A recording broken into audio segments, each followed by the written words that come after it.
Hi welcome to my YouTube channel. അപ്പോൾ ഇന്നത്തെ നമ്മുടെ വീഡിയോ എന്ന് പറയുന്നത് ഈ ഒരു മാലയുടെ മേക്കിംഗ് വീഡിയോ ആണ് ഇന്ന് നമ്മൾ ചെയ്യുന്നത്. ഈ ഒരു ലോക്കറ്റ് എങ്ങനെയാണ് സെറ്റ് ചെയ്യുന്നതെന്നും അതേപോലെ ഈ ഡബിൾ ലെയർ എങ്ങനെയാണ് ചെയ്യുന്നതെന്നുമാണ് നമ്മൾ ഈ വീഡിയോയിലൂടെ നോക്കാൻ പോകുന്നത്. സ്റ്റോൺ മിഡിൽ പ്ലേറ്റ് വെച്ചിട്ടാണ് നമ്മൾ ഈ മാല ചെയ്തിരിക്കുന്നത്.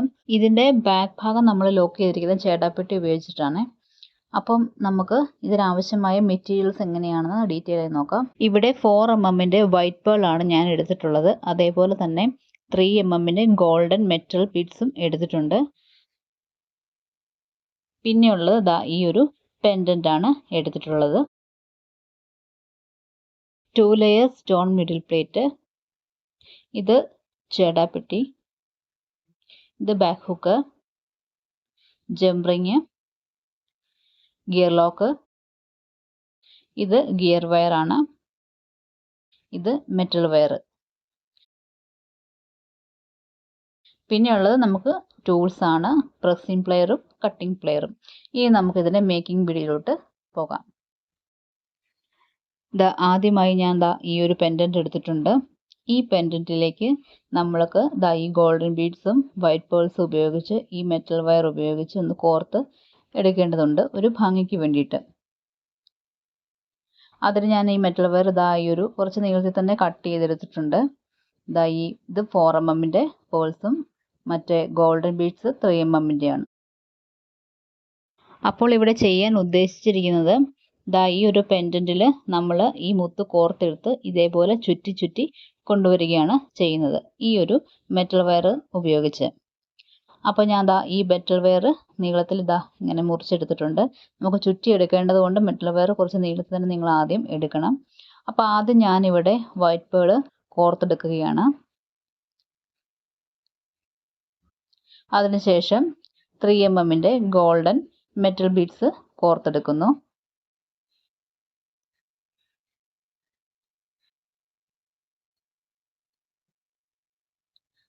ഏകദേശം ഒരു മധ്യഭാഗത്ത് കൊണ്ടുവന്നതിന് ശേഷം 2 സൈഡിലെയും കുറച്ച് നീട്ടി തന്നെ മെറ്റൽ വയർ ഇട്ട് കൊടുക്കണേ, അല്ലെങ്കിൽ നമ്മൾ പെൻഡന്റിൽ കെട്ടി വരുമ്പോൾ നീളം തികയാതെ വരും.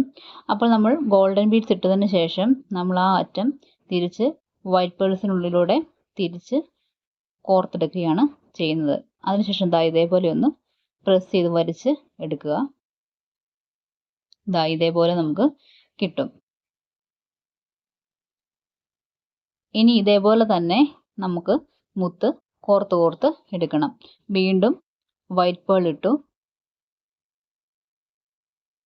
അതിനുശേഷം ഗോൾഡൻ മെറ്റൽ ബോൾസ് ഇട്ടു. വീണ്ടും സെയിം മെത്തേഡ് തന്നെ നമ്മൾ ആ വൈറ്റ് പേളിനുള്ളിലൂടെ നമ്മൾ മെറ്റൽ വയർ കോർത്തെടുക്കുന്നു. ഇതേപോലെ നമ്മൾ മെറ്റൽ വയർ ഇതേപോലെ കോർത്ത് വലിച്ചെടുക്കുമ്പം അത് മടങ്ങി പോവാതെ ശ്രദ്ധിക്കണം. അങ്ങനെ മടങ്ങി വരുമ്പോൾ നമ്മൾ ബലമായിട്ട് വലിക്കുമ്പോൾ പൊട്ടി പോരാനുള്ള സാധ്യതയുണ്ട്.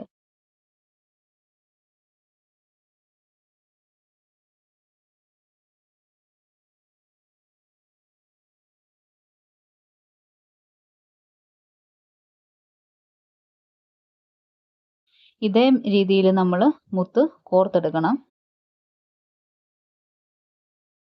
അപ്പോൾ ഈ ഒരു പെൻഡന്റിൻ്റെ ഈ ഒരു ഭാഗത്ത് നിന്നാണ് ഞാൻ മുത്ത് ചുറ്റാൻ പോകുന്നത്. അപ്പോൾ ഞാൻ ജസ്റ്റ് ഒന്ന് അളന്ന് നോക്കുകയാണ് എത്രത്തോളം മുത്ത് ഞാൻ കോർത്തെടുക്കണം എന്നുള്ളത്. ഇവിടം വരെയാണ് എനിക്ക് വേണ്ടത്. അപ്പം ഉദ്ദേശം ഒരു എത്ര നീളം ഉണ്ടെന്ന് നോക്കിയിട്ട് വേണം നമ്മൾ ആ മുത്ത് കോർത്തെടുക്കാൻ. അപ്പോൾ ഞാൻ ഇത്രയും മുത്ത് ഇതേപോലെ കോർത്തെടുത്തിട്ടുണ്ട്. ഇത് ഞാൻ ഒരു 11 മുത്താണ് കോർത്തിരിക്കുന്നത്. ഇത് കോർത്തിട്ടുണ്ട്. ഇനി നമുക്ക് ചെയ്യേണ്ടത് ഈ പെൻഡന്റിലേക്ക് ഈ മുത്തിനെ അറ്റാച്ച് ചെയ്ത് കൊടുക്കണം. ഇതേപോലെ നമ്മൾ വെച്ച് കൊടുക്കുകയാണ്. ഇനി ഈ ഒരു സൈഡിൽ ഞാൻ 3ാമത്തെ ഹോൾ തൊട്ടാണ് ഈ മുത്തിനെ അറ്റാച്ച് ചെയ്യാൻ പോകുന്നത്. നിങ്ങൾക്ക് കാണാമെന്ന് കരുതുന്നു. 3ാമത്തെ ഹോളിലോട്ട് മറുവശത്തും സെയിം 3ാമത്തെ ഹോളിൻ്റെ അവിടെ. ഇനി നമ്മൾ ഈ 3ാമത്തെ ഹോളിലൂടെ മെറ്റൽ വയർ കോർത്ത് മറുവശത്തേക്ക് എടുക്കുന്നു. മറുവശത്തെ 3ാമത്തെ ഹോളിലൂടെ പുറത്തേക്ക് എടുക്കുന്നു. ഇതേപോലെ തന്നെ തിരിച്ചും മറുവശത്തോട്ട് ചെയ്യുന്നു.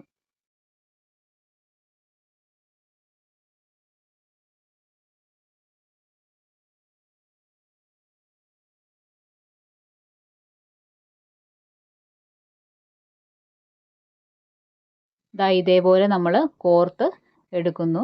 ഒന്ന് നന്നായിട്ടൊന്ന് പ്രസ് ചെയ്തൊന്ന് വലിച്ച് പിടിക്കുക. ഇനി നമുക്ക് അടുത്ത് ചെയ്യേണ്ട സ്റ്റെപ്പ് എന്താണെന്ന് വെച്ചാൽ ഈ ഓരോ ബീഡ്സിന് ദാ ഇതേപോലെ ഇടവഴി ഒന്ന് ആ മെറ്റൽ വയറിനെ ഒന്ന് ചുറ്റി വീണ്ടും തൊട്ടടുത്തുള്ള പെൻഡൻറ്റിൻ്റെ ഹോൾ വഴി കോർത്തെടുക്കണം. ഇതിങ്ങനെ റിപ്പീറ്റ് ചെയ്ത് കോർത്ത് പോകണം. എങ്കിൽ മാത്രമേ ആ മുത്ത് ആ പെൻഡൻറ്റിൽ ഉറച്ചിരിക്കുകയുള്ളൂ. ദാ ഇതേപോലെ കോർത്തെടുക്കണം. വീണ്ടും തൊട്ടടുത്ത ബീഡ്സിലൂടെ കടത്തുക.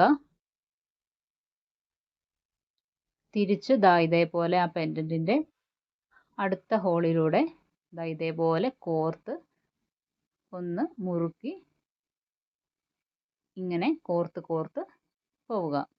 ഇതേപോലെ തന്നെ ആ മറുവശത്തെ ആ എക്സ്റ്റെൻഡ് ചെയ്ത് നിൽക്കുന്ന വയറും അതേപോലെ തന്നെ കോർത്ത് കൊണ്ടുവരിക.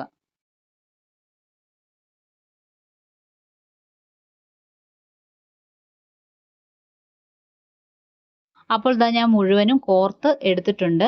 ഇനി ദാ ഈ ഒരു എക്സ്റ്റെൻഡ് ചെയ്ത് നിൽക്കുന്ന ഭാഗമുണ്ടല്ലോ, നമ്മൾ കോർത്ത് ഇരുവശത്തുനിന്നും കോർത്ത് വരുമ്പോൾ ആ അറ്റം വരുന്ന ഭാഗം ദാ ഇതേപോലെ നന്നായിട്ട് ചുരുട്ടി ഇതേപോലെ നിർത്തിയതിന് ശേഷം നമുക്കത് ബാക്കി ഭാഗം കട്ട് ചെയ്ത് കളയാവുന്നതാണ്. അതിനുശേഷം നന്നായിട്ട് മടക്കി ആ പെൻഡൻറ്റിൻ്റെ ഉള്ളിലോട്ടൊന്ന് മടക്കി പ്രസ് ചെയ്ത് വെച്ചാൽ മതി. അതായത് നമ്മളുടെ ദേഹത്തൊന്നും കുത്തി കയറാത്ത രീതിയിൽ നന്നായിട്ടൊന്ന് പ്രസ് ചെയ്ത് വെക്കുക. അപ്പോൾ നമ്മളുടെ പെൻഡൻറ്റ് ഇവിടെ റെഡി ആയി കഴിഞ്ഞു. ഇതാ ഇനി നമുക്ക് ചെയ്യേണ്ടത് ഇത് മാലയിലോട്ട് കോർത്തെടുക്കുക എന്നുള്ളതാണ്. ഇതേ രീതിയിൽ ഇതിന് കമ്മലായിട്ട് നമുക്കിതിനെ സെറ്റ് ചെയ്ത് എടുക്കാവുന്നതാണ് കേട്ടോ. ഇനി ഇതാ ഞാൻ 2 ലെയർ ആയിട്ടാണ് നമ്മൾ ഈ മാല ചെയ്യുന്നത്. അതുകൊണ്ട് തന്നെ ഗിയർ വയർ 2 ആയിട്ട് നമുക്ക് എത്രത്തോളം മാലയ്ക്ക് നീളം വേണോ അത്രയും നീളത്തിൽ എടുത്തിട്ടുണ്ട്. ഇനി ഇതിലേക്ക് ഞാൻ വൈറ്റ് പേൾസ് ആണ് ഇട്ട് കൊടുക്കുന്നത്. മിക്സ്ഡ് ആയിട്ട് ഗോൾഡൻ ഒന്നും ചേർക്കുന്നില്ല. നമുക്കിതിൽ middle plate, golden middle plate ഇട്ട് കൊടുക്കുന്നുണ്ട്. ഇത് ചേടാപ്പെട്ടിയാണ്. നമ്മൾ ഇത് വെച്ചിട്ടാണ് ലോക്ക് ചെയ്യുന്നത്. അപ്പോൾ ഇതാ നമുക്ക് മാലയിലോട്ട് ഈ പെൻഡൻറ്റ് കോർക്കാം. അപ്പം ഈ പെൻഡൻറ്റിൻ്റെ ഫസ്റ്റ് ഹോളിലോട്ട് ഒരു ഗിയർ വയറിനെ ഇതേപോലെ കോർത്തെടുക്കുന്നു. ദാ ഇതേപോലെ കോർത്തെടുക്കുന്നു. ദാ ഇതേപോലെ മധ്യഭാഗത്തേക്ക് അതിനെ കൊണ്ടുവരിക. ദാ ഇത്രയും നീളമുണ്ട് മാലയ്ക്ക് കേട്ടോ. സെക്കൻഡ് ഗിയർ വയർ രണ്ടാമത്തെ ഹോളിലൂടെ കോർത്തെടുക്കുന്നു.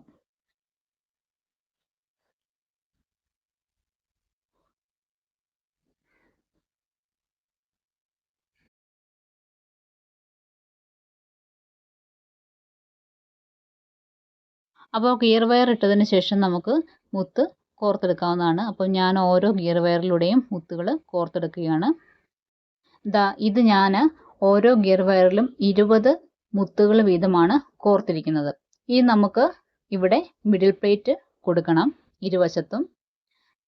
ദാ ഞാൻ ഈ ഒരു middle plate, stone middle plate ആണ് കൊടുക്കുന്നത്.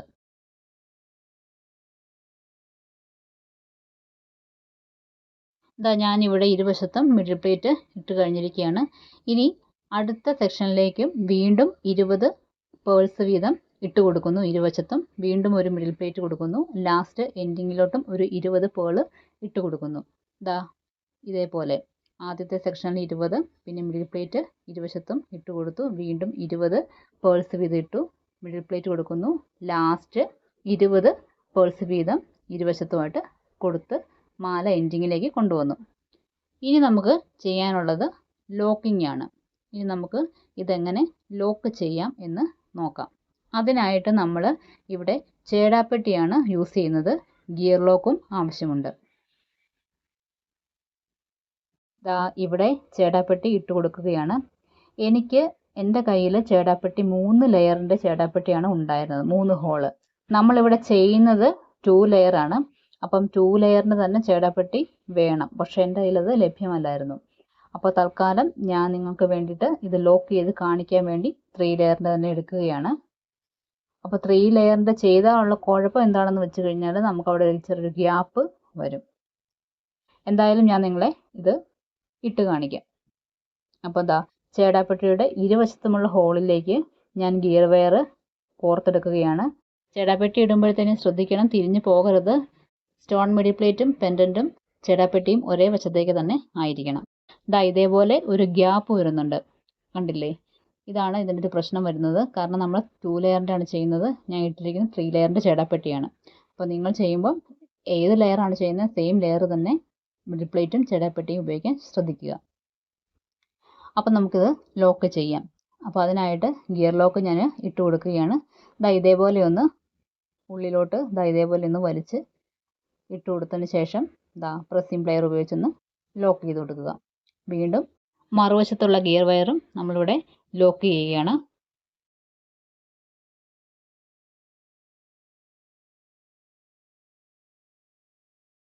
ഇനി ഈ 2 ഗിയർ വയറും കൂടെ ഒന്നിച്ച് പിടിച്ചിട്ട് നമ്മളൊരു ഗിയർ ലോക്കും കൂടെ ഒന്നിച്ച് ഇട്ട് കൊടുത്ത് ഒരു ലോക്കും കൂടെ ചെയ്ത് കൊടുക്കുന്നുണ്ട്.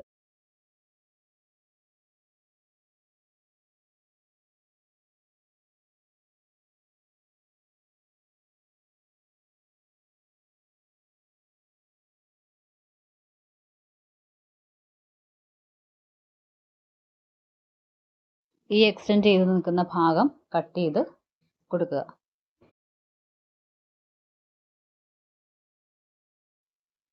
ഈ ഭാഗം ജസ്റ്റ് ആ ചേടാപ്പെട്ടിയുടെ ഉള്ളിലോട്ടൊന്ന് ഇതേപോലെ ഒന്ന് പ്രസ് ചെയ്ത് വെച്ച് കൊടുക്കുക. ഇപ്പം നമ്മുടെ ഈ ഒരു ലോക്കിങ് ഇവിടെ പൂർത്തിയായിട്ടുണ്ട്. ഇതേപോലെ തന്നെ മാലയുടെ മറുവശവും ലോക്ക് ചെയ്ത് കൊടുക്കുക. ഇനി ചെയ്യാനുള്ളത് നമുക്ക് ഇതിൻ്റെ ഹുക്ക് പിടിപ്പിച്ച് കൊടുക്കുക എന്നുള്ളതാണ്. അതിനായിട്ട് ഞാൻ ഈ ബാക്ക് ഹുക്ക് എടുത്തിട്ടുണ്ട്, അതേപോലെ ജംറിങ്ങും എടുത്തിട്ടുണ്ട്. അപ്പം ഈ ഒരു ബാക്ക് ഹുക്ക് ഈ ജംറിങ് കണക്ട് ചെയ്ത് ഇതിലേക്ക് കൊടുക്കുകയാണ് ചെയ്യുന്നത്, ഈ ചേടാപ്പെട്ടിയിലോട്ട്.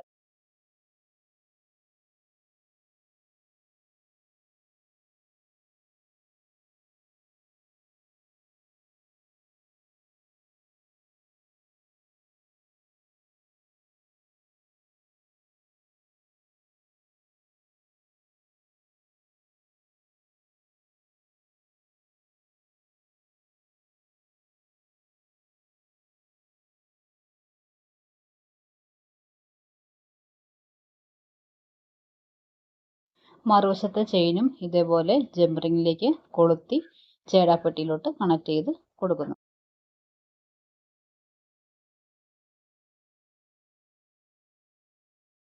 അപ്പോൾ നമ്മൾ ഇവിടെ ബാക്ക് ഹുക്കും അറ്റാച്ച് ചെയ്ത് കഴിഞ്ഞിരിക്കുകയാണ്. നമ്മുടെ മാലയുടെ പണി ഇവിടെ കംപ്ലീറ്റ് ആയിരിക്കുകയാണ്. അപ്പം നമുക്ക് ഇത് ഒന്ന് ഡിസ്പ്ലേയിൽ എങ്ങനെയാണെന്ന് ഫൈനൽ ലുക്ക് ഒന്ന് കാണാം.